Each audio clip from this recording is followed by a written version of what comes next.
Nors pavasaris į šalį ateiti neskuba, futbolo aikštėse su kiekvienomis rungtynėmis karšta darosi vis labiau.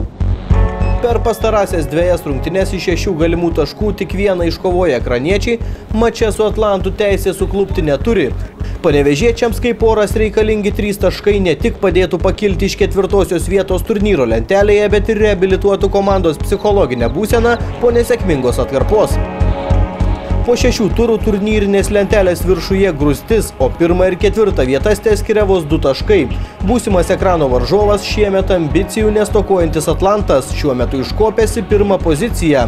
Praėjusiame ture Alytaus Dainava sutriuškinę žemaičiai dabar turi tiek pat taškų, kiek Žalgiris ir Kruoja, o visas lyderių ketvertas savo santykius išsiaiškins jau šį savaitgalį.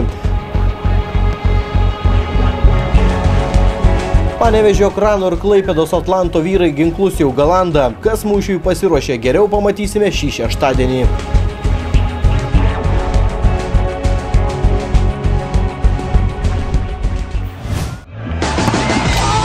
Futbolas ir vėl Panevėžyje. Balandžio 13 dieną šeštadienį Panevėžio futbolo akademijos stadione kraniečiai surems pečius su svečiais iš Klaipėdos Atlanto ekipa.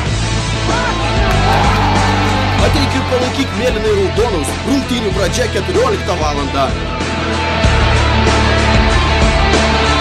Bilieto kaina tik 5 litai.